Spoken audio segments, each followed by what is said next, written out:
Body language.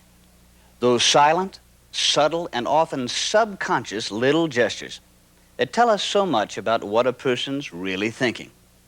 If only we could recognize and interpret them. Admittedly, some of these gestures or signals are not so subtle and are easily interpreted.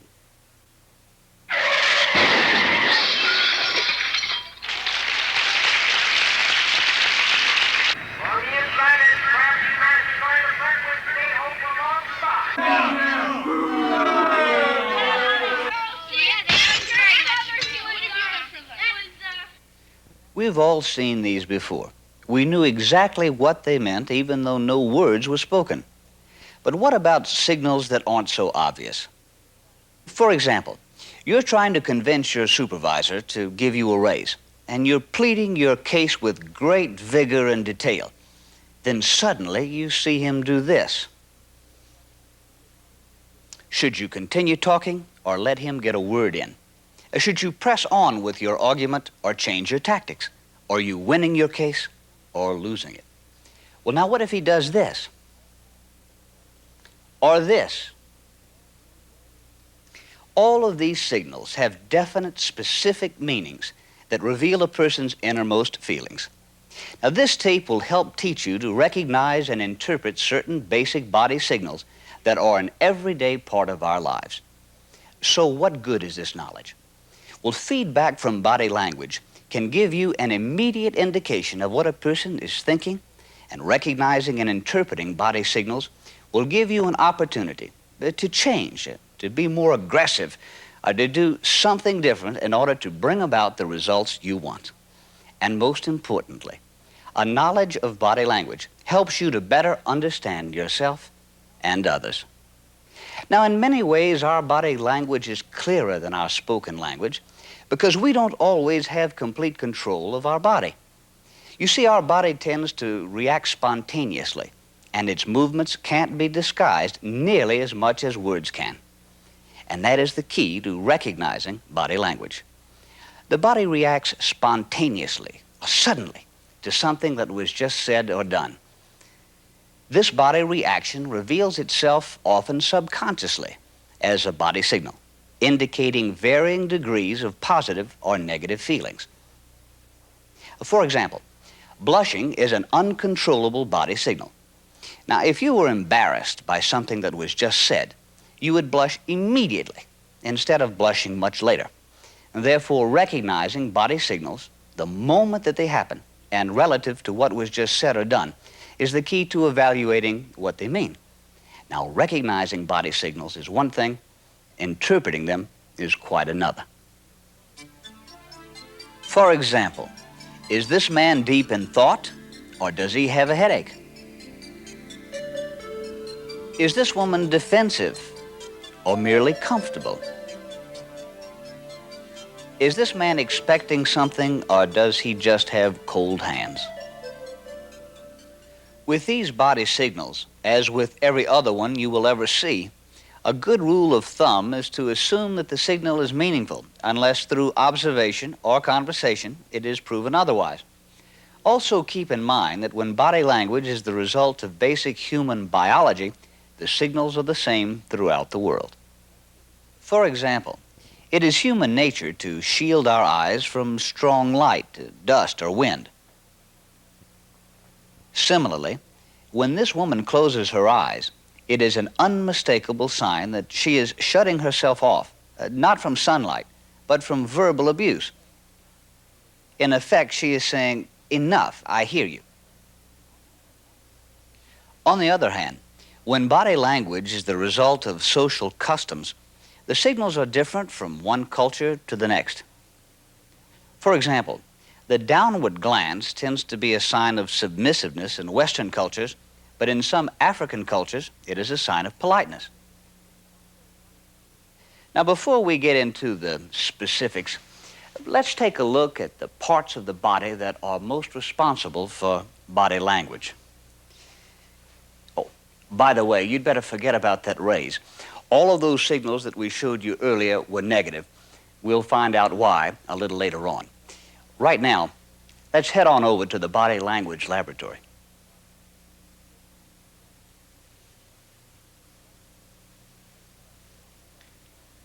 This is where we learn many of our secrets. To help us out today, I would like to introduce you to Clyde. Clyde is a good friend of mine and our resident expert at illustrating body language, even though he is a dummy. Nothing personal, Clyde. To begin with, let's talk about the head. The head houses most of our sense organs and is easily the most expressive part of our body and is therefore the most important part in our body language. When talking, we look at the other person's face, and specifically at the eyes more than any other part of the body. But also when and how a person touches various parts of the face is equally significant, and as we will see, can reveal a lot about that person's true feelings. The neck supports the head. It is a pitifully weak and vulnerable part of the body, but critical nonetheless, for it houses important arteries, vocal cords, and so forth.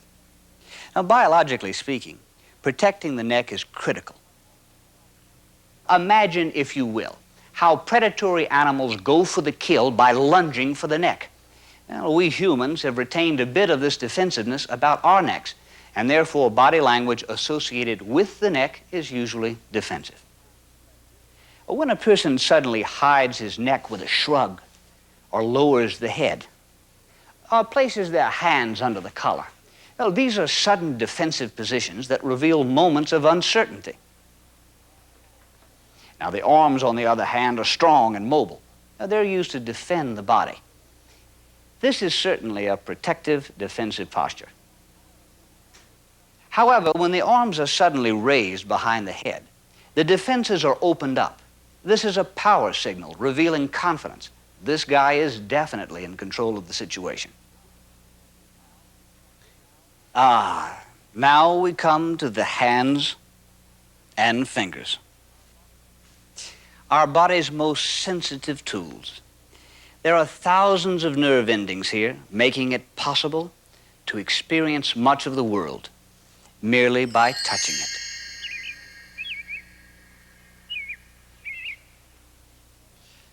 We express ourselves with our hands. We open our hands, we clench our fists, we point to things, we shake hands. And all of these gestures play an integral role in body language. For example, a clenched fist is a weapon that humans have used since the beginning of time. With our fists, we grasp things very tightly. We shake it in order to threaten someone. And yes, we also hit with it. Don't worry, Clyde. A clenched fist usually reveals pent-up emotions, either aggressiveness or defensiveness, and is a sure sign that the person is in an uncomfortable state of mind. The chest, or trunk, is also important. It is most responsible for our posture, and our posture often reflects our true feelings. For example, it is difficult for an excited person to slump, just as it is difficult for a depressed person to stand up straight and keep his body alert. And now we come to the pelvis, the great taboo zone of our body. Yes, it also plays an important part in body language. Because many emotions and feelings and urges originate here, it has the capacity to communicate our most secret messages. Holding a briefcase in front of your pelvis, shielding this vulnerable area, may reveal your momentary insecurity and discomfort. And finally, we come to the legs and feet. In the language of body movement, these are the chattiest, most irrepressible speakers. As you know, they are about as far away as you can get from the head. And that's important, since we tend to be preoccupied with a person's face and upper body. More than any other part of the body, the legs and feet tend to be very blatant with their expressiveness. They subconsciously do pretty much whatever they want to. For example, when sitting, the position of the legs can be very revealing. Although this person looks relaxed and confident, The crossed legs form a barrier which may indicate increased tension. And this woman's pretzel-shaped legs show that, inwardly at least, she's a nervous wreck. So it is fairly obvious that every part of our body, from head to toe, is an accomplished speaker in the silent, spontaneous rhetoric of body language. Thank you, Clyde. It's been a pleasure.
Did you ever wish that you could look into a crystal ball and tell if someone were lying to you? I see a man on TV selling a unique clinically tested hair growth remedy. Is he telling the truth? And now, I see a late-night TV used car salesman. Is he really honest, John?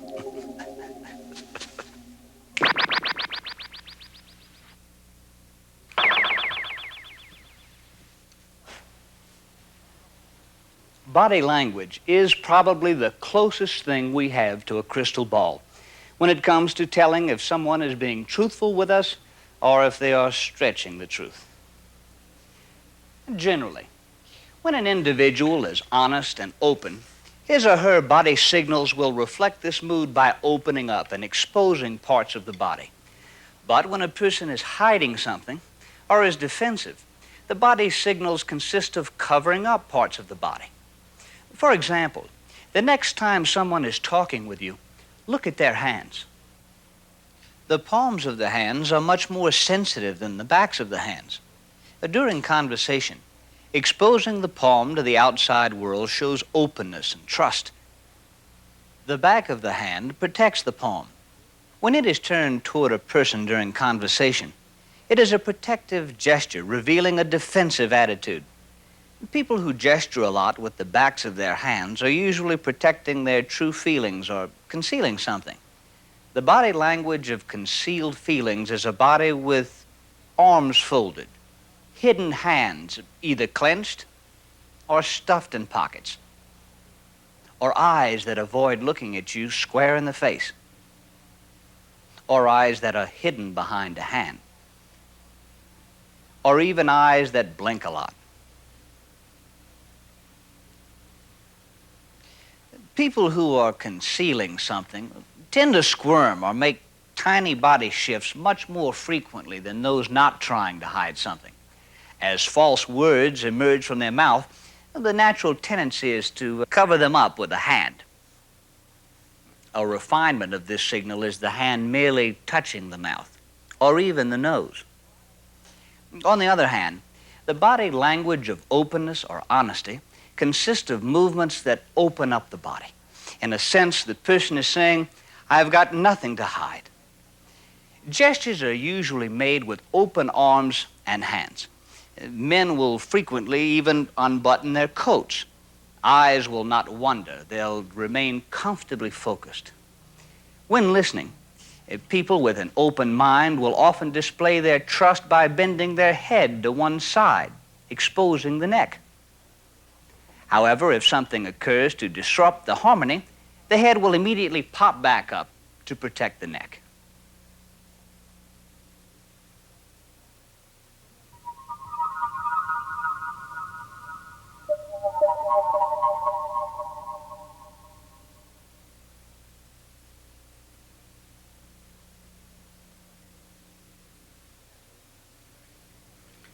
Whenever you suddenly see a rhythmic pattern like this drumming of the fingers, it's a pretty good sign that the person is just plain bored. There are variations on this theme, but they all mean the same thing.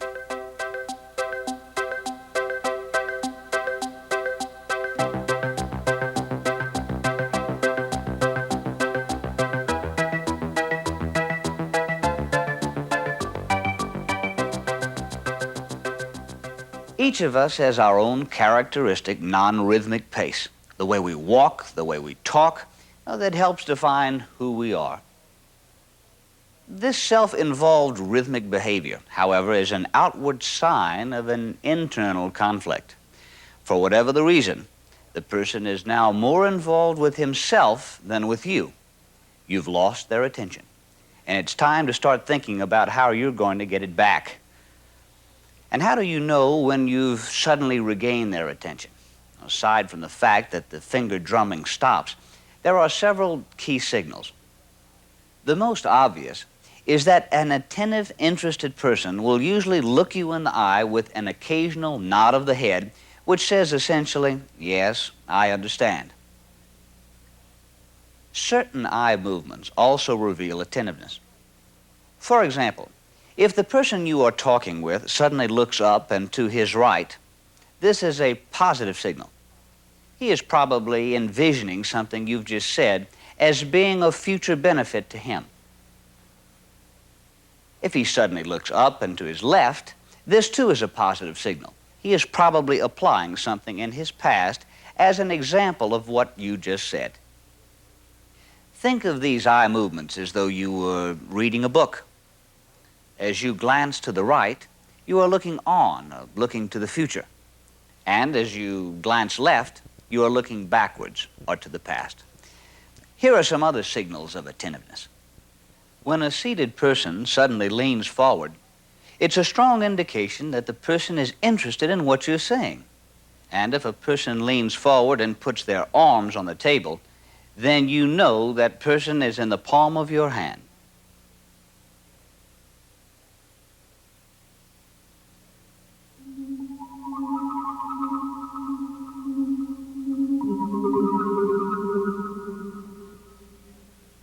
Okay, fine. You have their attention. But now, how can you tell from a person's body language whether they agree with you or don't, whether they accept you or they don't? Acceptance signals tend to be harder to read than rejection signals. Because once a person agrees with you, for the moment anyway, they are no longer a threat. You no longer have to win them over to your way of thinking. Then you become more involved in what you're saying and less observant of the signals the other person is giving out. Learning to recognize acceptance signals is equally as important as recognizing rejection signals. One tells you to continue your approach, the other warns you to change it. For example, if a question is asked and a person responds with silence, this can be a positive signal. It indicates that the person is weighing all the options before making a commitment. Even though the eventual response may be negative, that moment of silence indicates the person could have gone either way, and perhaps a little more persuasion may be all that is needed to change their mind. Many acceptance signals are similar to attentiveness signals. A nod of the head, leaning forward, touching you or anything belonging to you, are strong acceptance signals. Touching the jaw or chin with a hand or anything held in the hand like a pencil is also a positive signal of acceptance. And when touching turns into rubbing, That is a very positive signal of acceptance. But don't confuse touching the chin with touching the nose. When a person touches their nose, it is a classic signal of disagreement or disbelief. And if they rub their nose, it's even a stronger negative signal. Now, don't get carried away with all of this. Keep in mind that a lot of people just plain have itchy noses, and recognizing and interpreting signals requires a little practice. This is a scratch. This is a negative body signal. Other signals of rejection, disbelief or disagreement, tend to cover up or protect the body from incoming information. Suddenly touching or covering the mouth, covering both the nose and mouth, or folding the arms, are signals of rejection. A raised eyebrow signals strong disbelief. Also, leaning back, squinting, and shaking the head, whether they're done in quick succession or by themselves, are all negative signals of rejection. But remember, although sometimes a simple gesture may be enough to tell you that a person is irritated, and more often it's the accumulation of subtle signals, spotted at the moment they occur, that paint that unmistakable picture of rejection.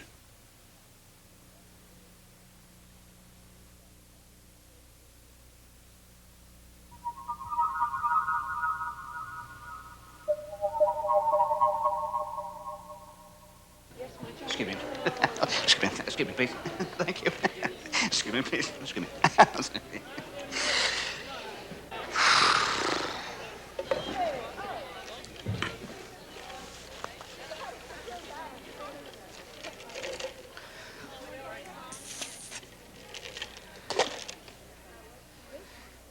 How many times have you seen it? A person sits down in a theater and immediately throws his coat on the empty chair next to him.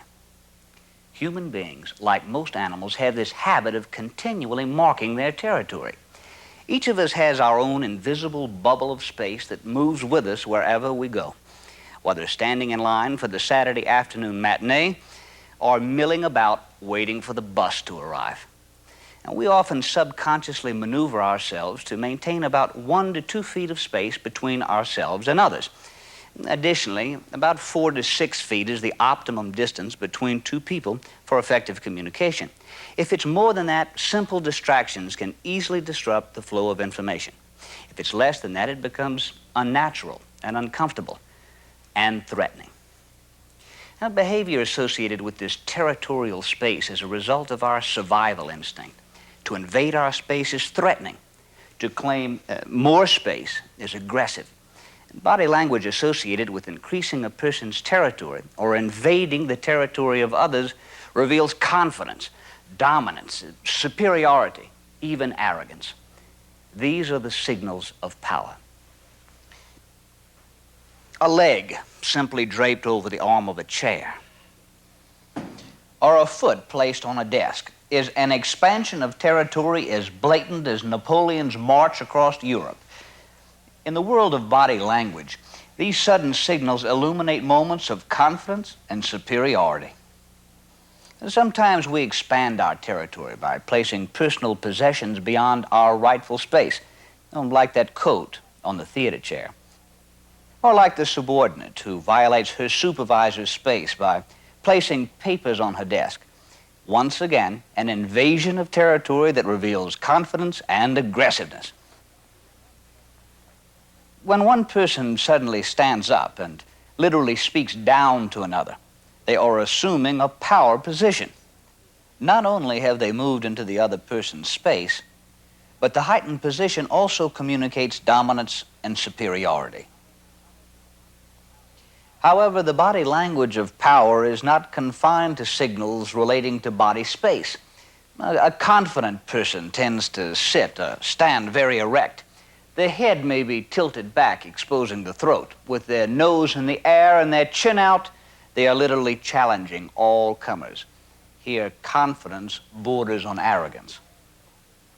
With very confident people, there are relatively few hand-to-face gestures. Well, that's not to say, though, that the hands are completely inactive. For example, if a person suddenly touches his fingertips together, it's a sure sign of confidence. Women often do the same thing, but usually in a less obvious position. Generally, the higher the hands are held, the more confident and in control the person feels. And if you've ever sat across a desk and looked at someone through the picket fence of their fingers, you'd better know what you're talking about, because you're up against an extremely confident person, one who is in absolute command of the situation. As we've seen before, if a person suddenly leans back and places their hands behind their head, this too is a definite power signal. And while their body is literally open and defenseless, their body language is saying, I need no defense. I know I'm right, and my position is unassailable. Now keep in mind that this signal could also mean that the person is seriously thinking about what you are saying. Another power signal. A person puts their hands on their hips. Just like every football player you've ever seen, waiting on the sidelines, anxious to get in the game. One hand or both hands on the hips, while standing or sitting, can be taken as a challenge. It's an indication that the person is committed to a goal or to an idea that they strongly believe in. You can take it as a positive or negative signal, depending on whether you agree with them or not. All of these power signals, signals of confidence, dominance, superiority, and arrogance, although usually done subconsciously, can often trigger feelings of confrontation, protest, and aggression. Some other power signals. The boss points out an error with the back of the hand predominantly displayed. There is no room for negotiation here. Or the seemingly friendly pat on the shoulder. When the gesture is from above, it could mean stay down right where you are. When a person suddenly cracks his knuckles, this too is an aggressive, even arrogant signal. As we have seen, many of these power signals commonly occur in the workplace and often take place between supervisor and subordinate. And it used to be so simple to tell one from the other. The supervisors were older men. The subordinates were young men and occasionally women. But these days, you can't tell the players without a program, especially since more and more professional women enter the workforce and rise to positions of authority. Admittedly, it's often difficult for women to deal with the time-worn prejudices that men have had toward them, that a woman's place is in the home, or women have no head for business. In the workplace, women can help counter many of these prejudices by consciously using powerful body language and by avoiding sending unintentional signals. Well, the next section of this tape is directed to the women in the audience. There are 3 general rules for more effective professional communication. Rule number 1, stand and shake. If in a professional setting, the men stand when a visitor arrives, you women should too. And if there's a hand to be shook, shake it. Ah, yes, shaking hands.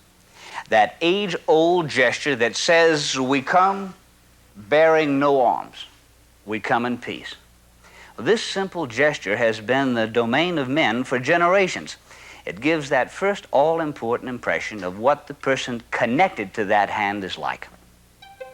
And in this day and age, women should not pass up this handshaking opportunity to make a statement, to assert their equality, and to show that they are a force to be reckoned with. Oh, incidentally, fellas, if the situation dictates a formal greeting, don't wait for a woman to offer her hand first. Rule number 2, be aware of the signals you are sending out and try to eliminate as much as possible those signals that emphasize your femininity. For example, an erect stance reveals confidence, and comfortable shoes are important to achieve this positive, confident posture. However, standing for long periods in uncomfortable shoes often causes you to shift your weight back and forth. And be aware that this shifting may be interpreted as indecisiveness. Also, be aware that to stand comfortably in high heels, it's often necessary to lean back slightly, which is fine. Unfortunately, when you lean back, something's got to go forward, or else you're going to fall flat on your ass. So what is it that goes forward? Your pelvis. A protruding pelvis can mistakenly signal that you are open and receptive to a sexual advance. Remember that comfortable shoes can save your back and your credibility. Other gestures that should be avoided are those associated with preening. You know, people who touch themselves a lot usually like to be touched by others. It's a fact. Women, when you touch yourself by frequently adjusting your hair, clothing, or jewelry, whether you realize it or not, you are sending out signals that you also like to be touched by others. This may accidentally invite trouble. Now, on the job, when men touch women, though it may be completely innocent, it could also be a subconscious invasion of territory that reveals a superior or patronizing attitude. And so we come to rule number 3. Be aware of the signals you receive, and particularly those signals from men that reveal dominance and superiority. Many of these signals we've seen earlier on this tape, the signals of non-acceptance and the signals of power. However, when a woman receives these signals from a man, the signals often carry the added meaning that the man is not taking the woman seriously. Studies show that women are interrupted by men much more frequently than men are by women. If it happens once, it's rude. If more than once, it may indicate that the man believes his opinions are more important than those of the woman he continually interrupts. This is just the sort of situation where conscious use of body language can really be effective. And men, you can use this technique too. Use the universal symbol for stop. Look the offender dead in the eye, say, "Excuse me," thereby demonstrating your own good manners and superior breeding. And then go on and make your point. This technique may be used repeatedly, even on the same boorish offender, and may safely be used on peers and competitors. A tip: don't try this technique on your boss.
Can we get to the part of the tape we've all been waiting for? I mean, you know what I mean. Hey, can we talk?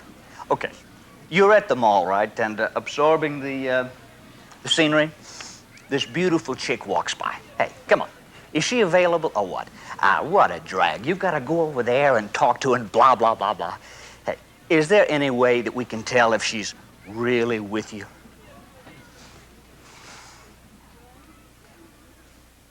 You bet there is. Both men and women who are looking for social contact have their own set of body signals that to the trained eye are unmistakable. Well, even the way you first look at someone can be very revealing. For example, whenever two people meet, no matter where it is, in an office, in the street, in an elevator, the first thing that happens is they look at each other. Between strangers who have no intention of starting a relationship, this ritual glance lasts only a moment, long enough to acknowledge the person's existence, but not so long as to make the other person uncomfortable.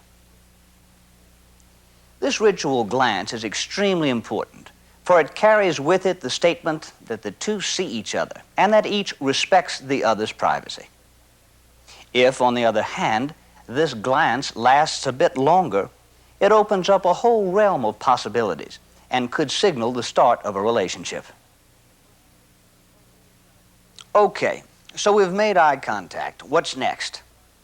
How about a person's posture? The posture of people who are poised and ready for social contact will usually be erect. Slumping and sagging will miraculously disappear. Preening gestures will increase. Both men and women will straighten their hair and clothes, whether they need fixing or not. And you can bet that they'll glance into every available mirror that they pass just to make sure that everything is perfect. And in social situations, even the way a person sits can be a veritable encyclopedia of information. A woman will often slowly cross and uncross her legs in front of the man she's interested in. Her foot may be moving, but not in the rhythmic motion of someone who's bored. Now, this time there will be a definite arch to the movement. A man may extend his leg, subconsciously marking his territory and blocking out others. If progress is being made, the two will often position themselves so that they face each other, visually telling the rest of the world that this is a closed conversation and that visitors are not welcome. When sitting side by side, this same intimacy may be revealed by their upper bodies facing each other. Their legs may be crossed toward each other, forming a common barrier against everyone else. If things are going well, there will be a lot of smiles, of course, but look for the broad, genuine smiles with teeth exposed.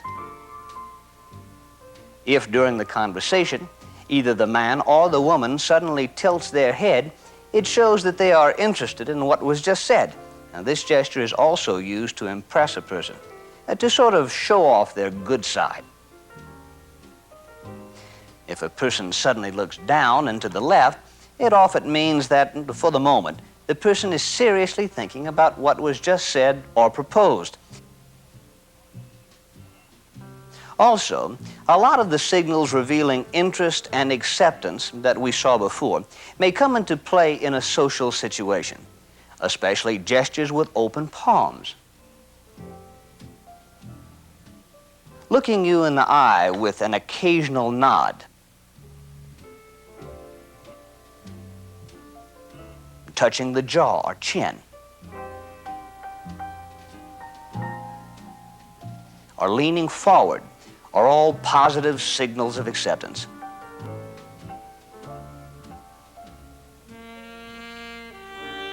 If, on the other hand, the two aren't hitting it off, you'll notice quite a different picture.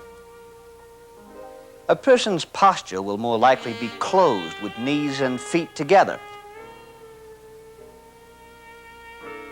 Arms may be crossed. Hands may be clenched. And fingers may be drumming. The smile may be strained, a sort of half smile with no teeth showing, and it will quickly fade. A bite of the lip signals hesitation toward what is being suggested. The seating arrangement may be farther apart. Chairs may be opened up. A definite invitation for others to join in. Or if seated side by side, upper bodies will probably not face each other, but will be more erect and vertical, and legs may be crossed in opposite directions. And if you notice that your companion becomes more fascinated with her watch than she is with her conversation with you, you'd better realize that the relationship has fizzled, because watching is the classic signal of boredom and impatience.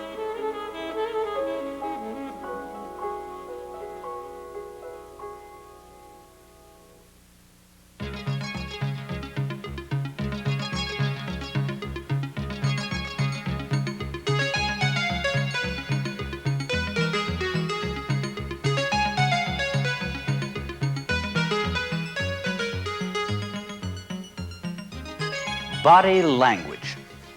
Those silent, subtle, subconscious little gestures that tell us so much about what a person is really thinking.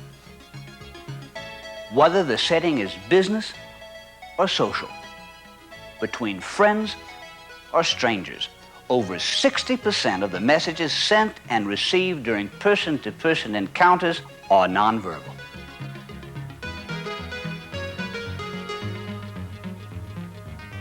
Our bodies often react spontaneously to the words and gestures of others.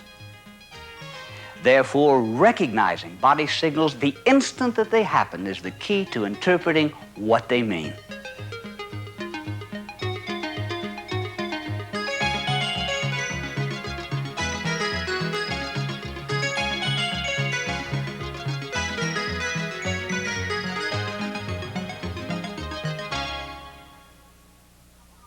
Body language is full of intrigue and mystery, and it has a direct application to every phase of our lives.